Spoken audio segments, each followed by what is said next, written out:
shall now go on to our next speaker, Dr. Srinivas Joshi, who's going to talk on swelling of the arcuate retinal nerve fibers, dissociated nerve fibers, and outer retinal defects in the macular hole surgery. So lots to tell in 8 minutes. On to you, Dr. Srinivas. Yes, madam. Just a second. Just trying to share my screen.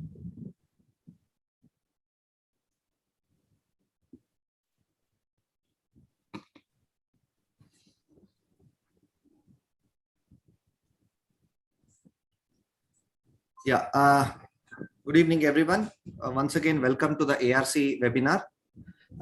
So today I'll be speaking on Sanfil and Donfil. Thank you, Chitra ma'am, for having included me. The talk in this prestigious speakers are there. So as we all know, we have two kinds of membranes where we need to do the ILM peeling. The one is where we have the macular hole, and the second one where we have is the epiretinal membrane. So coming to just a little bit of brief discussion, the ILM transmit the forces from the vitreous to the retina and hence contributes to the biomechanical strength. So thus ILM removal reduces the strength almost by the half.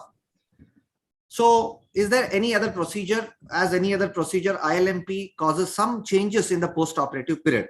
It is called, when it is early, the authors have named it as Sanfil, and when it appears late, then it is called as Donfil. So when we look into the Sanfil, that is nothing but the swelling of the arcuate nerve fiber layer after the internal limiting membrane peeling. It's basically because many hypotheses have been said that it's because of the direct surgical trauma and causing disruption of the exoplasmic flow, and ILM peeling itself, it causes a disruption of the end plates of the Muller cells, and it usually disappears by 3 months because it's a transient feature after the surgery, and usually it does not affect the visual recovery. And if you look into this another paper by Rossio, who has said that intraoperative grasp site correlation with morphological changes in the RNFL after ILM, they observed that the hyporeflective arcuate striations were followed grasp site up to the optic nerve head. So when we look into the hyporeflective and hyperreflectivity on the OCT, if you can see here, this is what I was mentioning about is the arcuate kind of the striae, that is the hyporeflective striae. And when we look into the OCT, we see the inner retinal hyperreflectivity. That is what is described as Sanfil because of the acute, that is after ILM peeling, when we see it post 10 days to within 2 months, they have described it. And again, if you see over 6 months, if you can see here, comparing the two, the hyperreflective, that is the dark striae, has almost disappeared, and the inner retinal hyperreflectivity is also come down drastically. And most of it have mentioned that it is still asymptomatic, and it just shows the changes in the retinal morphology. Now, when we come to our own case, where we see here, this is the case where we had a full thickness macular hole, and you can see the inner retinal MLD, and the basal diameter was around 1287 micron. The patient had a good type 1 closure, and if you can see, the inner retinal hyperreflectivity is present in this case. And even the dark striations, as mentioned, it is pretty much present.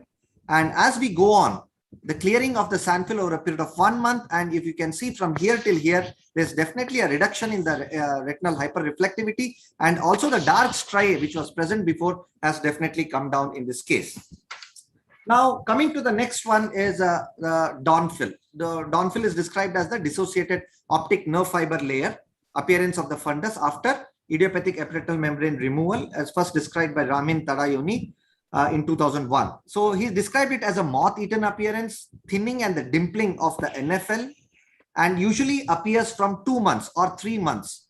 And the traction during the ILMP, scarce Muller cells attachment. So these are the possibilities, and I'll come about why temporal more than nasal a little later. So it's actually not a loss of NFL. It's basically, the authors have described it because of the injury to the Muller cells. So because of the injury, after peeling an ILM, because of the injury, it leaves a cleavage in RNFL. And because of that cleavage, it causes the dimpling like this. And however, it has no effect on the visual acuity. The interesting paper in 2021, involvement of the anoikis in the dissociated optic nerve fiber layer, that is nothing but, they have mentioned it, it's probably an apoptosis kind of thing, which is happening. and because of which we see this kind of dimpling happening in the retinal nerve fiber layer. So they have also described in this paper by Francisco that the nasal PMB is thicker. Yes, because probably the contraction of the NFL after the ILM peeling causes reduction of the different distance between the ONH and to the fovea, what we call it as a papillofoveal distance. So because of the pulling of the papillofoveal distance, the temporal part of the retina starts thinning out. And that also could be the cause where we have an increased exaggerated kind of dimpling happening in the temporal part of the macula. So if you see, this is the another case, a traumatic mac hole and basal linear diameter of around 1000 micron. And the patient here, we did an inverse ILM peeling, and the patient improved from 660 to 6/24 in this case. And if you look into this, we see here the dimpling, which appeared after 2 months of the surgery. However, it was a type 1 closure in this case, but however, you can definitely see the dimpling happening in the later frames. And as explained in the paper as well, if you can see here, this was the taken at the 6 months, and then at the 2 years, when we go on, the dimpling starts appearing. So as we move on from month to years, they have described that the dimpling probably increases a little more. And this is another thing, we call it as a concentric macular dots, where we see here, it is usually of these Sanfil and Donfil are concentrated around the posterior pole. And on first OCT angiography, you can see these dot signs here, which is very clearly, and which is corresponding to this dimpling, or the we can say that a small wrinkling in the IL. They have mentioned it as a dimple. So this is corresponding to that concentric dots in the macular area. So how do we differentiate between these concentric dot macular spots versus, due to Donfil and ILM folds? In the ILM folds, if you can see, because of the traction here, these are the wrinkling because of the traction, and they are usually the striate form of thing, which are almost like a centrifugal kind of appearance. Whereas in case of Donfil, we see the concentric dots here around the posterior pole. That is, if you see the fovea here, they are usually concentric around the fovea. So that's one difference how we can make it between the Donfil and the ILM folds. And the interesting paper in the Pioneer study have showed there is no changes irrespective of ILM peeling done, whether it is with a diamond dusted membrane scraper or the forceps. In another paper done by Steele, David Steele in 2015, have shown that there is more damage with the DDMS than the forceps. Yes, everybody has to agree. Some papers have also described the angulation at which it is done. And they have said that with these DDMS, if you take around 180 degrees of angulation when we peel the ILM, the damage is much lesser. However, with these forceps, we try to do it at 120 degree or 130 degree, which is almost a little bit acute as compared to the 80, which probably causes more damage to the retinal inner structures. Yes, thank you. 1 minute remaining, sir. Yeah. So these are the macular hole closure patterns and updated classification. I'll not go into the more detail, but however, this is the nice classification. It's a good to read, especially when we are using so many neurosensory graft, when we are using the ILM flaps, and when we are using the amniotic membrane. So these are the different types of closures which have been described in the recent December 2020 in the Graf's Archive of Ophthalmology. The last one is the outer retinal defects, that is the ORDs. It's nothing but the foveolar lucencies. Basically the defects in the outer retinal layers, including the EZ, ELM, and the IZ, which is usually seen after the ILMP peeling. Majority of it have described it to be a cystoid space, that is the fluid-filled cavity. But however, few papers have described it could be a degenerative as well. So these are the papers which says that the ORD associated with smaller macular holes and is associated with early pre-op stage and usually has a better visual outcome. They do not cause any defect like scotoma, as similar to Sanfil and Donfil, where they also do not have any scotoma or lessening of the visual acuity post-operatively. So the complete closure here has been mentioned as can be as 1 month and as late as 183. So this is our cases where this is the case 3, where we can see there's the full thickness macular hole and the basal linear diameter was around 1350 micron. And we can see here from 2 months, we can see there is a ORD here and it started regressing. The ORD started diminishing down, and over a period of 3 months, his vision improved from 636 to 6/9. So which it itself shows that it is not harmful. And second one is, this is again another patient with the full thickness macular hole. And Here again, you can see the outer retinal defect here, which is gradually decreasing. So this was the inverse peeling done in this case. The MLD was around 450 to 500 micron with a basal linear diameter of 900 micron.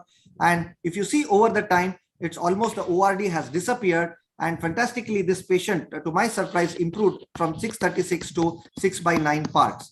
So which again indicates that these usually have a better visual prognosis and it doesn't cause any defect in the visual acuity. So there are a few other factors which also prognosticate. One is the ELM. The integrity of the ELM is very, very important. The EZ, as we all know, is very important. And also the cone outer segment tips line, what we call it as the COST, is also very important as the other prognostic factors in the visual recovery after the macular hole surgery. So I'd like to acknowledge the Department of Vitreoretina and especially our fellow Dr. Rajeshri. Thank you very much for the patient listening. Thanks a lot, Srinivas. As usual, a wonderful talk. I also came across that the occurrence of spontaneous retinal hemorrhages are seen in the nasal retina, especially where areas of dissociated retinal nerve fibers. I don't know whether it's just a chance or it is a consistent finding. The question No, which usually we see these petechial kind of hemorrhages after doing the ILM peeling, and usually they go off pretty much well.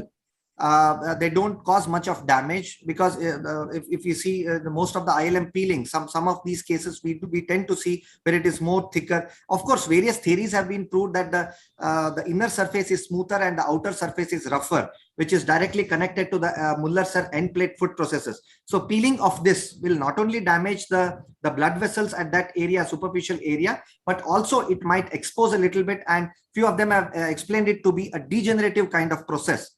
And because of that degeneration, it forms a cleavage, and because of which the sinkage happens, and that is how they describe it as a downfill. So I have a question for either Dr. Anand or Dr. Mallika. So what would the precautions which you would take during macular hole surgery to avoid these kind of occurrences? Okay. Yeah. So the first thing is, of course, to be as gentle as possible. So all these are indirect, the sunfill, downfill are all evidence of iatrogenic trauma to some extent. And any surgery is traumatic. So you're making the 10-layered retina 9-layered. You're not removing vitreous, you're removing a part of the retina. So there has to be some level of trauma associated with it. And even in the cleanest cases, sometimes even if you do a pinch and peel with just one pinch and a complete 360-degree removal in one shot, one complete macular ILM rexus, if I may call it that way, you will still see this petechial hemorrhages here and there. It happens to everybody. In some cases, it just absolutely doesn't happen. So this is a very random thing. I don't think we should, nitpick too deep into that. I would also just like to add that, I used to do initial phases where, our visualizing system was not that great. I used to do a lot of DDMS aided ILM, tap, lift the flaps. But then I also realized that was inducing a lot of, axonal trauma, and you used to see these white patches. And with imaging, as that improved, you could show that was Sanofill and later on, downfill. So as our imaging capabilities increase, we are characterizing more of this iatrogenic trauma with possibly trying to read too much in it, but it's a good way of doing some sort of a postmortem analysis. So it's just that whichever instrument you use, I feel, with the finesse, maybe you may be inducing a little more trauma because with DDMS and with finesse, you're dragging across the surface. Whereas with the pinch and peel, you're picking up and you're pulling it out. So if you're able to do a clean pinch and peel, in my mind, that would probably have less of this. But that said, it's all in the hands of the surgeon, number one. Second thing, I'd just like to add with ORDs, I think, again, that's an example of nitpicking. If you think of macular holes, as it was described initially as pregnant drawbridge, two things together. So when these two come together, there will always be a gap below. So that is what I think is erroneously, or it's not something which is perfect, called as outer retinal defect. To my mind, you could just call it macular hole closure in evolution, or MHCI, if you want to. You do an OCT every day from the day of your surgery, you will find this in almost all cases. There's never going to be an absolute shutdown. So I'm just saying, sometimes imaging capabilities may be reading too much in this thing. As I think at last 2 or 3 cases that Srinivas showed, those defects were there, so-called defects were there, and then they went away. So it's just closure in evolution. Dr. Malika, you could add something on the precautions to be taken? Yeah, I think Dr. Anand covered most of it. First of all, the sand fill and dawn fill are not bad prognostic signs. In themselves, they don't affect the vision. So we are not trying to really avoid those particularly. But yeah, we have to be gentle in ILM peeling. And sometimes we can leave the ILM. If it is very particularly sticky, parts of ILM can be left. It's not that macular hole will simply not close if you're not able to remove the ILM. So in some areas, you can even leave it and you may still get away with a hole closure. So instead of damaging the macula, simply to remove that piece of ILM. Can I make Now, a just to add to that point, just Yes, one yes, thing. Dr. Vinod. People are doing a temporal flap closure. So leaving the entire nasal flap, people are talking about doing that also. So I have also done that. I have done that several times, just the temporal flap and leaving the nasal, and it has not affected the closure rate. I think, first of all, I agree with Dr. Malika that it's really something which we really don't want to avoid as it is harmless. And secondly, we really can't control whether a particular patient would show a Doerner-Fehl in the post-operative period or not. If you allow me, I'll just show one or two images. Now, this is a very interesting patient. This patient had premacular hemorrhage due to Valsalva retinopathy. This patient underwent YAG hyaloidectomy. And because it was a sub-ILM hemorrhage, when the hemorrhage resolved, we saw that there was inner retinal dimpling, or what you call as Doerner-Fehl. Now, this is something which shows that actually ILM peeling just itself is a factor which is responsible for inner retinal dimpling and nothing to do with this surgical trauma. So this paper was published in Canadian Journal of Ophthalmology. And after this, we came across this patient with aplastic anemia who had premacular hemorrhage, and we did not do anything. And again, it was a sub-ILM hemorrhage. And through the sub-ILM hemorrhage, we could see that there was a dimpling. So even if you factor in the factor of YAG energy, then you can consider that in the previous case, YAG energy could have caused Doerner-Fehl. It could have caused some kind of damage. But in this particular patient, there was no energy, no peeling. So in spite of everything, this patient got inner retinal dimpling. And this paper was published in Ophthalmology. And this just basically, I want to stress on the fact that this is a pure simple, Doerner-Fehl is pure simple effect of the ILM detaching from the retinal surface. And as Srinivas highlighted, that outer surface of the ILM is rough, and that's why we get these depressions on the surface of nerve fiber layer. And that is why Spade calls it inner retinal dimpling and not Doerner-Fehl.